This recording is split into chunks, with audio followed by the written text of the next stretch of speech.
Пері мен пенде. Журналистің жүрмейтін жері бар ма? Бірде жолым түсіп, Қызылорда облысының Қазалы ауданына бара қалдым. Сондағы Нұрсұлтан есімді тарихшы танысымнан адам сенгісіз бір қызық әңгіме естідім. Майын тамызып айтып бергенде аузымды ашып көзімді жұма беріппін. Бұны қайдан естідің дедім, таңданысымды жасыра алмай. Осындағы Бекен ақсақалдан деді ол, ағынан жарыла. Сол кісінің өзіне жолығуға бола ма деймін, қызығушылым одан сайын артып. Неге болмасын? Аузын ашса жүрегі көрінетін көркем мінезді жан деді Нұрсұлтан құрдасым. Бізге құда болып келеді. Мен жіберді десең болды, жылы қабылдайды. Өзі де қонақ, жатырқайтын адам емес. Содан тағат таба алмай, сол күні-ақ түс ауа Бекен қарттың үйіне арнайы ат сабылтып іздеп бардым. Қаланың шет жағындағы 2 қабатты еңселі қызыл үйде тұрады екен. Есікті ақсақалдың өзі ашты. Жасы 80-нен асып кетсе де, әлі тың, бақуатты көрінді. Жүріс-тұрысы да ширақ, сөзі де түзу. Емен жарқын амандасты. Алдымен тарихшы танысымның сәлемін жеткізіп, содан кейін өзімді таныстырып, келген шаруамды айтып едім, сәл жымиды да. Бұл өзі ұзақ әңгіме. Мен алдымен намаз оқып алайын. Сен мұнда отыра тұр деді. Қонақ бөлмеге бастап кіріп. Өзі аялдамастан бүйірдегі 2-ші бір бөлмеге өте берді. Келінжан, шай дайында. Мына бала сонау Астанадан келіпті. Жазушы екен деді, даусын сәл көтеріп. Ауызғы бөлмеден Жақсы ата деген әйелдің сыңғырлай шыққан даусы естілді. Мен жасыл барқыттан тысталған диванға қонжия кеттім де, жан-жағыма бағдарлай көз тастадым. Қақ төрде қызыл қоңыр гарнитур тұр. Ішкі жағына әртүрлі шыны ыдыстар қойылған. Сол жақ қабырғаны сан түсті бояумен түрленген түкті кілем тұтастай жауып тұр. Ал оң жақта рамаға салынған ескі фотосуреттер ілінген. Ортада үлкен үстел. Бір кезде басына ақ орамал жартқан орта жастардағы қараторы келіншек кірді. Сыпайы амандасты да дастархан жайып шай жасай бастады. Көп ұзамай ақсақалда келді. Әйел буы бұрқыраған шәйнекті алдымызға қойды да шығып кетті. Шайды ақсақалдың өзі құйды. Алдымен қай жақтан қай рудан екенімді сұрады. Мен ештеңе жасырғам жоқ. Содан соң барып негізгі әңгімеге көшті. Иә, дұрыс айтасың балам. Оның адам сенгісіз әңгіме екені рас. Бірақ мен өтірік айтатын адам емеспін. Кәрі қойдың жасындай өмірім қалғанда жалған сөйлеп пұшпаққа шыға қоймаспын деді. Салмақтай сөз саптап. Жоқ ата, о не дегеніңіз? Мен сізге толық сенемін дедім. Сөзімді нығырлай түсіп. Айта беріңіз. Ендеше тыңдап алам. Бекен ақсақал әңгімесін бастады. Қайта-қайта шоқша сақалын тарамдап қояды. 60-қа таяп қалған кезім. Ол кезде бәйбішемнің көзі тірі. Ұлды ұяға, қызды қияға қондырып, мойнымыздан ауыр жүк түскендей алаңсыз ғұмыр кешіп жатқан күндердің бірінде аяқ астынан кенже келінімнің денсаулығы сыр беріп, сырқаттанып қалмасы бар ма? Алғашқында онша мән бере қойған жоқпыз. Бірте-бірте мінез құлқы өзгеріп, күйде ұстамасы ұстап қалатын болды. Сөйтсек, құс аурумен ауырады екен ғой байқұс бала. Құс қайтқанда немесе қайтып келгенде дерті тіпті қозып кетеді екен. Жалпақ тілмен айтқанда көтеріліп ауырады. Содан қаратпаған дәрігеріміз, апармаған ауруханамыз қалмады. Бірақ ем қона қоймады. Сөйтіп жегеніміз желім, ішкеніміз ірің боп жанымыз жадып, жүдеп жүргенде әлдебіреулерден Қазалыда үлкен бір бақсы бар. Зікір салып, құс ауруын емдейді дегенде естідім. Кеңес дәуірінің дүрілдеп тұрған кезі. Онша сене қоймасам да кейін бармағымызды тістеп қалып жүрмейік деген оймен бағымызды тағы бір мәрте сынап көргім келді. Ол кезде біз көрші ауданда тұратынбыз. Содан бір құдайға сыйынып, ұлымыз екеуміз келін баланы ескі жигулиімізге отырғызып алып, Қазалыға жол тарттық. Сұрай-сұрай Меккеге де барарсың демей ме? Оған қарағанда мына тұрған жер емес пе? Бақсыны тез таптық. Жеркепе сияқты кішкентай тоқал тамда тұрады екен. Сыртынан шелек, шылапшын сияқты темір терсекпен жамап жасқап, бастан аяқ қаптап тастаған. Есігінің алдында ит, мысық, тауық, қаз сияқты үй жануарлары қаптап жүр. Бақсының аты Паудин екен. Қазақ па өзі деймін есіміне қарап. Нағыз қазақ. Қазақ болғанда да міне мынау қазақ деп ұялмай көрсететін түр тұлғасы келісті адам екен. Сол кездері 80-ге келсе де, қолда аяққа тұрмай лыпып тұр. Көзі сондай өткір, жүзіне тура қарай алмайсың. Құдай бойына ерекше күш қуат берген жан екені бірден аңғарылады. Баппен сөйлеп, бәрін ынты-шынтысымен түсіндіреді. Кемпірі неміс, қазақша судай ағып тұр. Басқа ұлттың өкілі болса да, жүзі жылы, иманы бетіне үйіріліп тұрған мейірімді жан екен. Айтары жоқ, бір-біріне бап қосылған. Келген жағдайымызды айтып едім, екеуі де елпек қағып, құрақ ұшты. Адамды жылы сөздермен-ақ емдеп жіберетіндей. Бақсы тек қана жасыл түсті қазақы киімдер киеді екен. Басында жасыл пүлішпен тысталған үкілі құндыз бөрік, үстіне жасыл бешпент. Иығына іліп алып жүретін құндыз жағалы ұзын шапаны мен іш жағынан киген, жейдесінің өзі жасыл матадан тігілген, бұтында жарғақ шалбар, аяғында кебісті мәсі. Қолында жыланның қабығына ұқсас сұрғылт затпен қапталған ұзын аса таяғы бар екен. Ауруларды сомен түртпектеп емдейді екен. Келінімді көріп, түшкіріп пысқырып отпен аластап, сумен ұшықтады. 7 түрлі шөпті суға қайнатып, оған сүт қосып, соны ішкізді. Сонымен не керек? Бір апта оқып, барын сала ем-домын жасады. 7-ші күні мені жеке шақырып алып, еш уайымдама. Келіннің толық жазылады, бірақ енді аздаған демалыс керек. 3 айдан кейін тағы да бір рет әкелерсің. Ал қазір бара беріңдер. Сәл кідіріп барып, салақсып жүрме. Ем толық аяқталған жоқ. Егер қайтып әкелмесең, ауруы қайтадан қозып кетуі мүмкін. Онда обалы сенің мойныңда, деді, қатаң ескертіп. Осыдан кейін жан қалама. Бақсыға ризашылығымды білдіріп, айтқан уақытында қайтып әкелетінімді айтып, уәде беріп аттандым. Қуанышымыз қойнымызға симаса да, әбден шайлыққан көңілде, күдікте жоқ емес еді. Үйге қайтып келген соң ойланам, бақсының жүзі таныс, бір жерден көрген сияқтымын. Қайдан көрдім? Олай ойланам, бұлай ойланам, әбден басым қатты. Содан бір кезде есіме түсті-ау. 1941 жылы Ұлы Отан соғысы басталғанның өзін де жақсы білерсің. Ауылдағы жас жігіттерді кезекпен майданға шақырта бастады. Сол жылы қыршындарынан қиылған талай боздақтың сүйегі елге қайтып оралып жатты. Содан аудандық комиссараттан әскерге шақыру туралы қағаз келгенде соғысқа барғымыз келмей, 3 жігіт алдын ала ақылдасып алып, ажалдан қашқан Қорқыт бабамыз құсап қашып кеттік.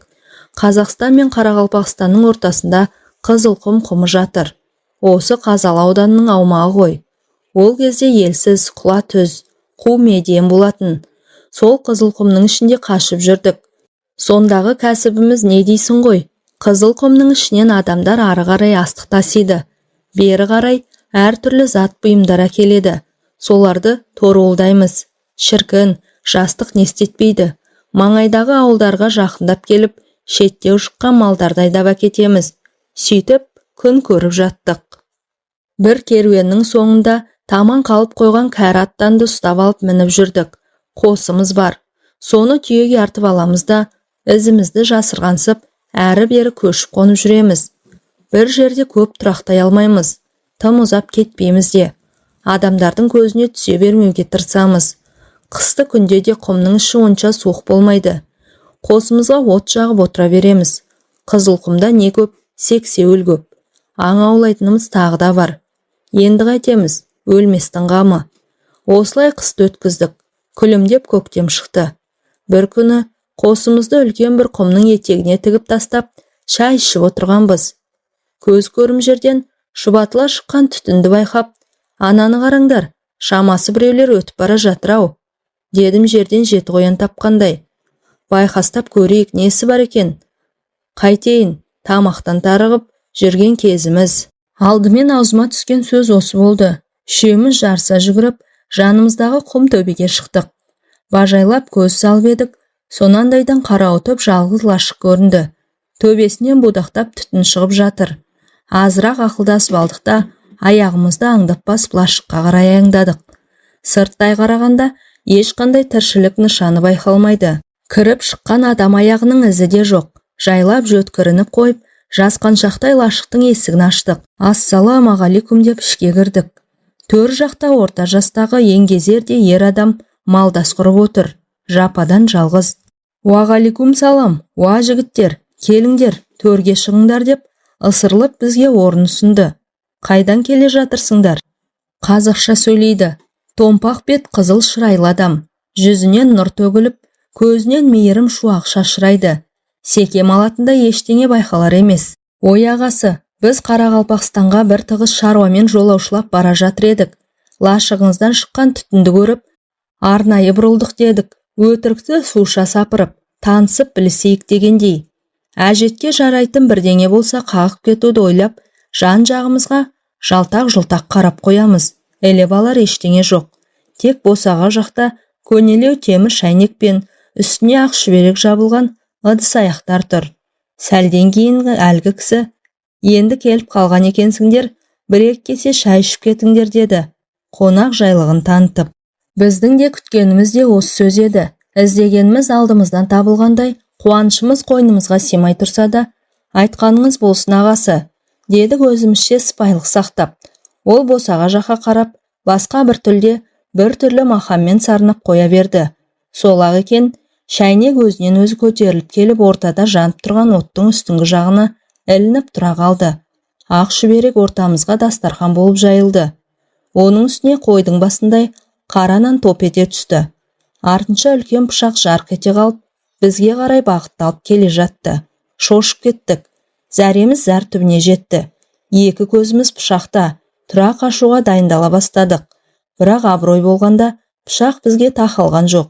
Өзінен өзі нанды турады да, жанды зат сияқты қайтадан орнына барып жата қалды. Сол кезде барып, ух деп демімізді бірақ алдық. Сосын кішкене кеселер ауада қалқып келіп, әрқайсымыздың алдымызға тұра қалды. Әлгі кісі бізбен емес, көзге көрінбейтін басқа біреумен өзгеше тілде сөйлесіп отыр. Ара-арасында әйелдің сыңғырлаған даусы шығып қалады. Біз оның не деп отырғанын түсіне алмадық. Аздан соң бұрқылдап қайнап бастаған шәйнек көтеріліп келіп, кесемізге кезекпен шай құя бастады. Аң-таңбыз, қорыққанымыздан тіліміз байланып қалғандай болды. «Әй жігіттер, сендер үрейленбеңдер, шай құйып беріп жүрген жеңгелерің ғой» деді жаңа танысымыз жылы жымиып. «Сосын тамақ батсын ба, құйылған шайдан ұрттағанымыз да жоқ. Тезірек қарамызды батыруды ойладық. Аға сау болыңыз, аман болыңыз деуге ғана шамамыз әзер жетті. Біз түрегеліп жатқанда ол асып саспастан: «Әй жігіттер, келмей жатып не болды сендерге? Астарыңнан су шықты ма?» деді, жайбарақат түрде. Біз оның сөзіне жартып жауап та қатпастан, құрғақ рахметті жаудырып, алды-артымызға қарай зытып отырдық. Тіпті қоштасуға да мұршамыз келмеді. Судан шыққан саршынақтай сүмірейіп қосымызға қайтып келіп, «Мынау жын ба, пері ме?» деп қарадай қорқып жаттық. Бойымызды үрей биледі. Түні бойы әрнені бір ойлап көзіле алмадық. Адам сенетін нәрсе емес қой мынау. Сірә бұл жын болу керек. Бізді Құдай сақтаған шығар дейміз бір-бірімізге. Мұндайды көрмек түгіл естіген емеспіз. Ертесіне қосты тез арада жықтықта түйеге артып алып, бәледен машайық қашыпты дегендей, тұрған жерімізден недәуір ұзап кеттік. Тіршілік етуге ыңғайлы бір жерге келіп қосымызды қайта тіктік. Ішімізде еті тірі, қу тілді бір жігіт бар еді. Соның аяқ астынан батырсынып шыға келмесі бар ма? Қорыққанға қос көрінеді деген. Бізге жалғыз адамнан қорқып не болды өзі? Бұл масқара ғой. Айтудың өзі ят. Мен білсем, ол да бір көз бояушы алаяқ. Онда ешқандай тылсым құдірет жоқ. Қайта барып, мән-жайды анықтап сұрайық. Айтса айтар, айтпаса тонымызды шешіп алмас. Несіне қорқамыз деді. Бойына бір ерекше желп біткендей желпініп. Екінші жігіт те оны қостап: «Иә, айтқанның көңілге онады. Барсақ барайық, бірақ түйе мен қосты осы жерге қалдырып кетейік» деді, сақты ойлап. Мен қанша жүрексінсем де, намысқа тырысып ешқандай тоқтау сала қоймадым. Бір жағынан бұл құпияның сырын білгім келді. Сонымен бәріміз бір ортақ шешімге келіп, қайтадан кері ізге түстік. Қанша жерден жігерімізді жани түссек те, бойымызда қорқыныш басым. Әжептәуір алыстап кетіппіз. Түтін көрінер емес. «Әй, ол осы уақытқа дейін айғарап отыр деймісің? Кетіп қалған шығар. Тым құрымаса орнын көріп кетейік» деп жүгіре басып келеміз. Жал-жал болып жататын құм төбелер болады. Сондай бір құм төбеге шыққанда төменде тұрған өзімізге таныс лашықты көріп, көңіліміз көтеріліп қалды. Маңайда тірі жан жоқ, от жақпай отырған шығар, не де болса бара көрейік деген ойға бекіндік. Әлгі батырсынып келе жатқан жігіт, әй, ол да адам баласы ғой, бекер қорқасыңдар, қорықпаңдар, мен өзім одан бәрін сұраймын, сендер тек қасында қара көбейтіп тұрсаңдар болды деп, аяғын нығыздай басады.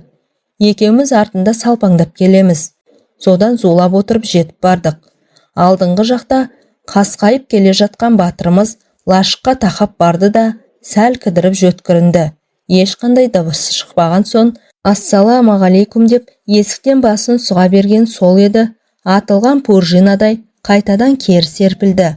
Арт жағында Әліптің артын бағып тұрған екеумізді қаға-маға анандай жерге барып, шалқасынан гүрс етіп құлады. Қапелімде не болғанын түсіне алмай қалдық. Сабазыңның көзі алақтап кеткен. Не болды дегенімше болған жоқ. Тіл қатуға да шамасы келмей, атып тұрып тұра қашты.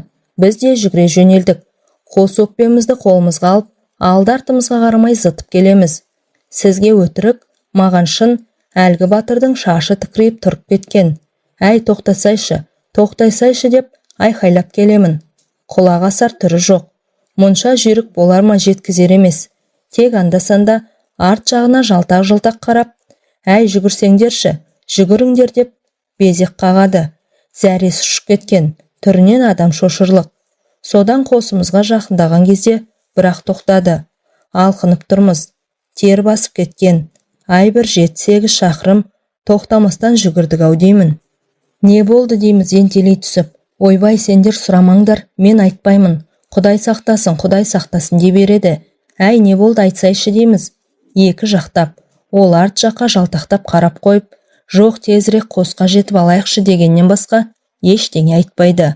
Оның аппақ қудай қуарған жүзіне қарап, одан сайын құтымыз қашты. Содан не керек, ақыры алқынып қосымызға да жеттік-ау. Қосты жығыңдар, қашу керек, кету керек бұл маңнан дей береді безілдеп. Енді айтсаңшы не болды дейміз. Қосан жарласып, ой сұмдық-ай.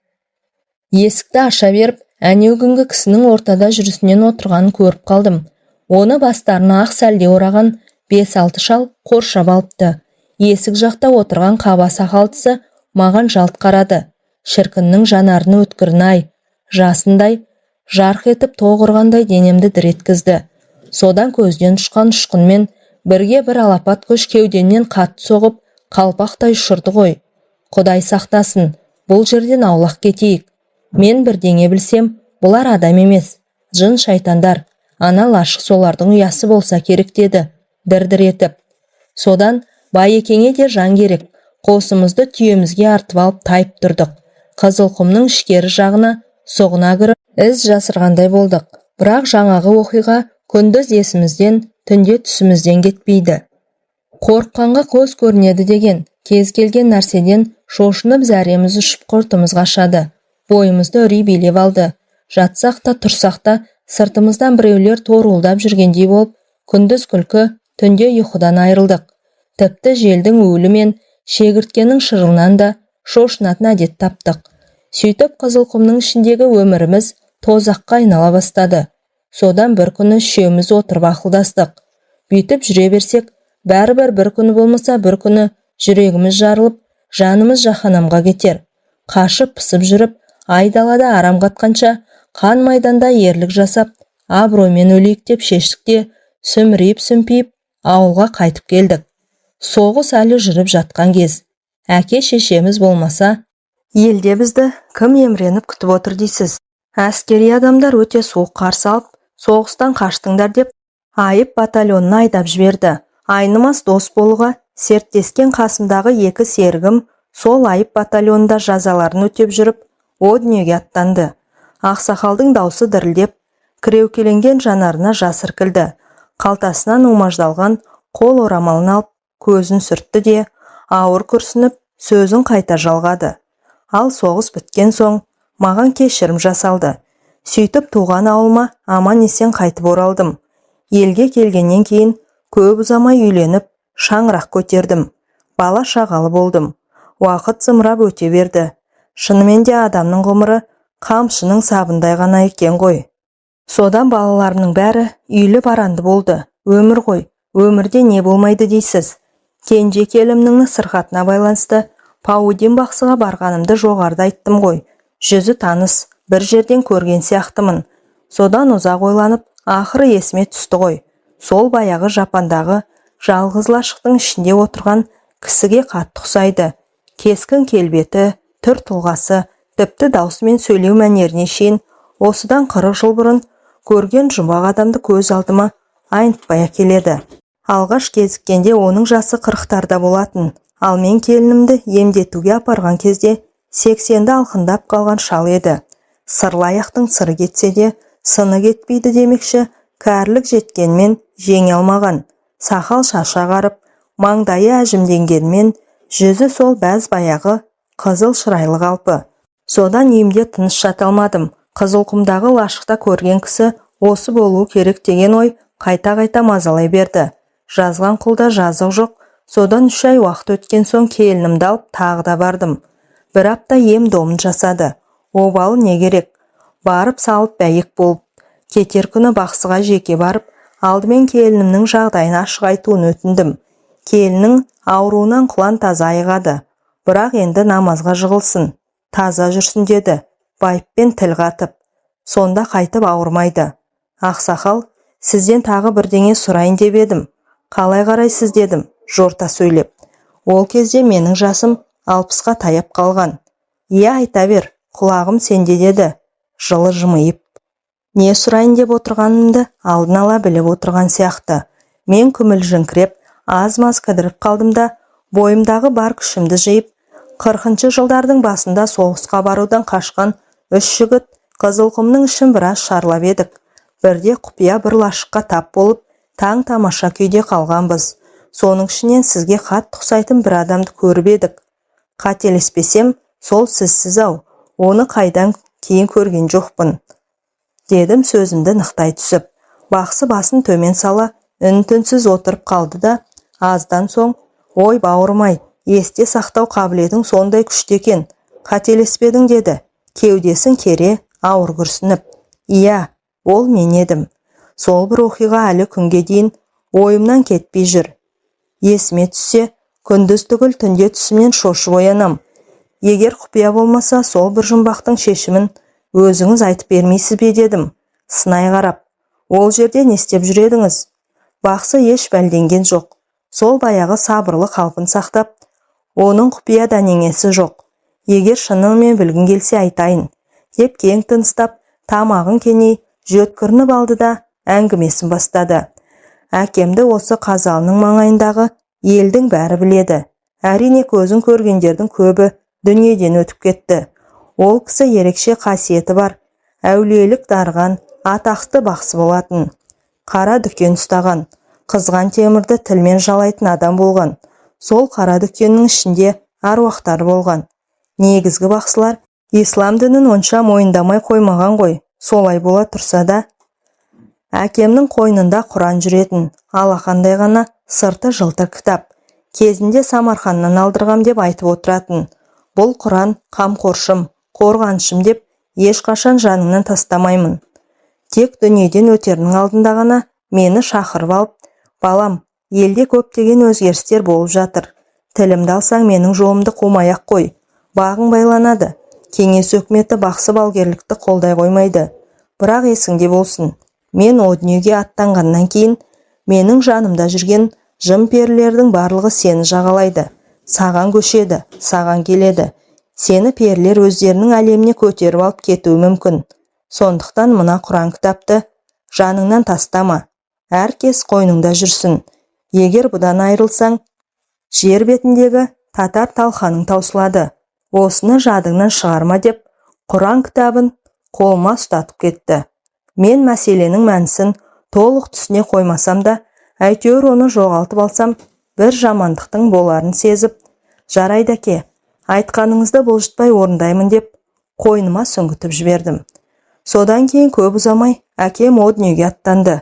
Көз жасымызды көл қыла жүріп, ақтық сапарға арулап шығарып салдық. Әке аманатына адал болуға тырысып, қасиетті Құран кітапты төс қалтамнан тастамайтын болдым. Күндіз де, түнде де жаныңда болсын, ешқашан алшақ қойып, ұйықтаушы болма деген өсиет сөзін ешқашан есімнен шығарған емеспін. Содан 3-4 жыл бойы оны бойтұмардай бойымда сақтап бір сәтке ұмыт қалдырған жоқпын. Біз жылда бидай, күріш, тары, қауын, қарбыз егетінбіз. Бірде шілденің шіліңгір аптабында ауыл маңындағы дарияның жағасында егістікке су жіберу үшін кетпенмен терлеп тепшіп, арық қазып жатқам. 20-ға жаңа шыққан кезім. Білегімде бұлақ күш ойнап тұрғанмен ыстыққа шыдай алмай, денемді сергітіп алу үшін суық сумен жуындым. Киімдерімді шешіп қойғам. Қыза-қыза ұзап кетіппін. Есімнен қалай шығарып алғанымды өзім де білмеймін. Құран бешпентімнің жан қалтасында қалып қойыпты. Ойымда ештеңе жоқ. Бір албеменің көлеңкесіне барып, азырақ демімді басып алайыншы деп, арқамды төсей отыра қалсам, албасты басып, қалғып кетіппін. Көзімді ашсам басқа бір жерде жатырмын. Жұмақ па дерсің, жер дүниенің бәрі жап-жасыл. Басымды көтеріп жан жағыма жалтақтай қараймын. Маңайымда бөтен тілде сөйлейтін бейтаныс адамдар жүр. Түрлері де, киімдері де өзгешелеу. Жер бетіндегі тіршілікке мүлде ұқсамайды. Өзге әлемге өтіп кеткен сияқтымын. Менің оянғанымды байқап қалса керек. Басына сәлде ораған орта жастағы еңгезерде еркек қасыма жақындап келіп, «Паудин» деді күлімсіреп. Мен сасқалақтап, орнымнан атып тұрдым. Арманымыз сен осында әкелу болатын. Соған қол жеткіздік. Сен перілер еліндесің. Саған сүйкімді қызымды беремін. Сүйікті күйеу балам боласың. Бізбен бірге тұрасың. Содан не істерімді білмей, жан таласып жан терге түстім. Бұлқынып бұлай жүгірдім, жұлқынып олай қаштым. Бірақ қайда барсам да сол жап-жасыл әлем. Содан жаңағы дәусары сақ-сақ күліп, қашып қайда барам дейсің? Сен адамдар арасында емес, перілер елінде өмір сүру үшін жаралғансың. Әкең де солай еді. Бірақ ол Құранды жанынан бір ел тастаған жоқ. Сөйтіп бізге алдыра қоймады. Ол кәдімгі қазақ тілінде, яғни маған түсінікті тілде сөйледі. Әйтпесе олардың тілі мен сөйлеу мәнері мүлде бөлек екен. Содан не керек? Мен перілер елінде 20 жылдай ғұмыр кештім. Амалсыздан перінің қызына үйлендім. Солармен бірге өмір сүрдім. Тілдерін үйрендім. Дәстүрлеріне қанықтым. Тылсым, құдірет күштерін меңгердім. Алланың әмір-ай, перінің қызымен ерлі зайыпты болып 20 жылдай бірге тұрсам да арамызда бала бола қойған жоқ. Елімді, жерімді, туған туысқандарымды есіме алсам, санам саққа жүгіріп, ойым оңға бөлініп, жүрегім қан жылайды. Сағыныштан сарғайып, жаным жабырқау тартады. Қас қабағымды мұң торлап, кеудем шер-шеменге толады. Қазір ойлаймын, не деген ақмақ болғанмын. Құдайдың басқа салған осы екен ғой деп жүре беріппін ғой. Содан 20 жылдай уақыт өткеннен кейін ғана, мен мұнда неғып жүрмін? Ел жұртым қайда деп ойлана бастадым. Жер планетасына, адамдар арасына қайтып барғым келді. Жатсам да, тұрсам да, осы бір ой көкейімнен кетпей қойды. Алайда қалай кетем? Қалай деген сауал туындаса, тұла бойым мұздап қоя береді. Содан жіпсіз байланып, тағы да 2-3 жылдай жүріп қалдым. Неменеге кегежем кер тарта береді. Перілердің неден қорқатын, оларға қарсы күресудің амал айласын жақсы білемін ғой. Ендеше неден қорқамын? Одан да перінің қызына шындықты айтып, басын айналдырып көрейін. Сөйтіп бірге қашуға көндірейін деген ойға бекіндім. Сосын ағайын туысты әбден сағындым. Адамдардың арасына барайықшы деп, күнде құлақ етін жей бердім. Көзімнен жас, тілімнен зар төктім. Перінің қызының көркі ақылы сай болатын. Өтірік айтып не қылайын? Біз бір-бірімізді шынымен жақсы көрдік. Ол мені түсінді. Сөйтіп бір күні жылап отырып, келісімін берді. Тек адамдар арасына барсақ, сен тірі қалуың мүмкін, ал мені өлтіреді. Өлтіреді ғой, деді жанары жәутен қағып. Өйткені перілер елінде арнайы жазылған заң болмаса да, тәртіп сондай қатал. Тәртіп бұзғандар қатаң жазаланады. Кешірім жасалу деген түсінік атымен жоқ. Егер қашып кетсе, перілердің оны тірі қоймайтынын жақсы білсем де, жоқ олай деме. Екеуміздің де тірі қалуға толық мүмкіншілігіміз бар, дедім, алдаусыратып. Иә, шынымен адам баласын сағынып жүргеніңді білемін. Бірақ мен жер бетінде өмір сүре алмаймын ғой. Сен сол жағын ойладың ба, деді. Қыз мұңайып. Сосын амалсыздан өтірік айтуға тура келді. Адамдар арасына барып шамалы ғана уақыт боламыз да кері қайтамыз. Мен адамдарды көріп, мауқымды бір басып келейінші дедім. Бетім бүлк етпей. Әрине ол сене қойған жоқ. Бірақ жарайды, керек болса саған деген ақ адал махаббатым үшін өмірімді қиямын деді жыламсырап. Мені шынымен жақсы көретін, маған жан тәнмен берілген еді байқұс. Қыз көнгеннен кейін көп ұзамай жер планетасына жол тарттық. Перілердің елі ғарышта. Оларда алыс жақын деген ұғым болмайды. Баратын жерлері қанша қашық болса да, зыр етіп жылдам ұшып бара салады. Келіншегімнің көмегімен оны мен де жап-жақсы меңгеріп алғам. Содан ұшып жерге түскен күннің ертеңінде сендер тап болдыңдар. 20 жылдан кейін қайта көрген алғашқы адамдар едіңдер. Қасымда зайыбым болды. Бірақ оған көрінуге болмайды. Сондағы дастархан жайып шай құйып беріп жүрген сол байқұс болатын. Сендерді, яғни адамзат баласын сондай бір сағынышпен көрдім. Сол үшін ғой дастархан жайдырып жүргенім. Егер екінші мәрте көрген болсам, ондай ыстық ықылас білдірмес едім. Өйткені бізге құпияны ашуға болмайды. Содан 3-4 күн өткеннен кейін 20 жыл жұбымыз жазылмаған жұбайым елге қайтайық деп қыңқылдай бастады. Ол менен айрылғысы келмеді, ал мен оған көне қойған жоқпын. Мен жер бетінде қалам. Кетсең өзің кете бер. Жоңды бөгемеймін деп қасарысып тұрып алдым. Менің өз еркімен қайтып бармайтыныма көзі жеткен перінің қызы, олай болса жарайды. Не көрсем де сенімен бірге көрейін. Сен тастап ешқайда кетпеймін деді, қинала. Мен де оған әбден бауыр басып қалған едім. Шыны керек, қимадым. Кеткенін қаламадым. 4-5 күннен кейін ізімізден қуып қуғыншылар да жетті. Бізді оп-оңай тауып алды. Қыздың әкесі мен ағалары келді. Олардың дәстүрі бойынша алғашқы келісте маған еш нәрсе істей алмайды. Алдымен қыздарын өлтіріп алып кетеді. Сосын екінші рет қайыра келген кезде мені де қатаң жазалайды. Олардың алғашқы келген кездерінде сендер тағы келдіңдер ғой. Мен сол сәтте ортада әрқайсысына бір басым дейіп, кешірім сұрап, жалынып жалбарынып отырғанмын. Сол жолы қызды менің көзімше қинап өлтіріп, мәйітін елдеріне алып кетті. Бір аптаның ішінде айналып келіп менің де жанымды жаһанамға жіберулер керек еді. Мен содан құстай ұшып Қазалыға келдім де, осы өзің көріп отырған үйді тез арада тұрғызып алдым. Олардың темірден өте алмайтынын жақсы білемін. Сосын олар мұсылман перілер харам нәрселерге жоламайды. Менің ит пен мысық сияқты үй жануарларын көп ұстайтыным сол. Ал мына темір үйден шықсам, менің көзімді құртатыны айдан анық. Олар төңіректеп жүрсе, мен бірден сезіп қоямын. Келмеген болса да анық білемін. Ондай кезде далаға шығып, еш алаңсыз күнделікті тірлігімді жасай беремін. Десе де көп осы темір үйден ұзап шықпауға тырысамын. Бұл үй менің жай ғана баспанам емес. Жау өте алмайтын қамалым, қорғаным. Содан көп ұзамай немістің қызына үйлендім. Мұсылман емес, кәпір ғой, христиан дінін ұстанады. Ал енді бұл маған екінші қорғаныш болды. Үшінші қорғанысым ит күшіктерім мен мысық мәулендерім. Менде бір емес, 3 қорғаныс бар. Сондықтан онша қорқа да қоймаймын. Олар келгенмен бәрібір мені ала алмайды. Тіпті енді менің керек болмай қалуым да бек мүмкін. Қартайдық қой. Міне менің басынан өткізген жағдаятым, көрген білгенім осы деп әңгімесін аяқтаған еді Паудин бақсы. Ұзақ жылдар бойы көңілімді күптеткен сол бір құпия кездесудің сыры ашылып, түйіні тарқатылған соң, әрі келінімнің сырқатынан жазылатынын естіп білгеннен кейін бақсыға алғысымды айтып, аздаған ақысын беріп, үйге үлкен қуанышпен оралдық. Содан кейін бақсыны көрген жоқпын. Тек жаны жәннатта болғыр, кейіннен дүние салғанын естідім, деді Бекен ақсақалда ауыр күрсініп қойып. Сол келініңіз қайда қазір дедім. Не нәрсені болсын толығырақ білуге құмартып. Тұратын әдетіммен. Бағанағы шай жасап жүрген сол келінім ғой деді ақсақал, күлімсіреп. Иә, көмегінде қандай сауалдың тұрғанын біліп тұрмын.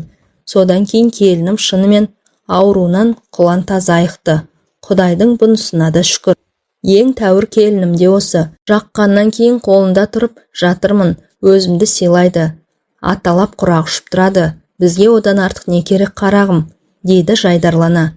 Жамандықты да, жақсылықты да көрдім. Аш та болдым, тоқ та болдым. Біреуден ілгері, біреуден кейін дегендей, қатарлы өмір сүрдім. Тағдырыма ризамын. Өмірге еш өкпем жоқ. Енді Құдайдан бірақ тілегім бар. Балалардың еш жамандығын көрсетпей, солардың алдында алса арманым жоқ. Мен Бекен ақсақалға ағынан жарыла әңгіме айтқан үшін рахметімді жаудырып сыртқа шықтым. Күн қызарып, ұясына батып барады. Аузында Алласы, жүрегінде иманы бар 80-дегі қарттың өтірік айтпайтынына сенгендіктен де әңгіменің әсерінен арыла алар емеспін. Осыдан кейін перілер мені де көтеріп әкететіндей көрініп, бойымды бір түрлі қорқыныш сезімі биледі. Қою қараңғылық түспей, тезірек қонақ үйге жетіп алуға асығып, аяғымды жылдамдықта басып келемін. Кенет ту сыртымнан көбірлеген дыбыстар естілгендей болды. Дауыс тіпті құлағымның дәл түбінен шығатын сияқты. Сасқанымнан арт жағыма қарауға батылым бармай, алға қарай тұра жүгірдім. Зымырап келе жатқаным аяғым бірдеңеге шалынып кеткендей болды да, екпіндеп келіп, етбетімнен құладым. Ар жағы есімде жоқ. Көзімді ашсам, міне, қызық жап-жасыл бақтың ішінде жатырмын. Әңгіменің соңы. Әңгіме авторы Думан Рамазан.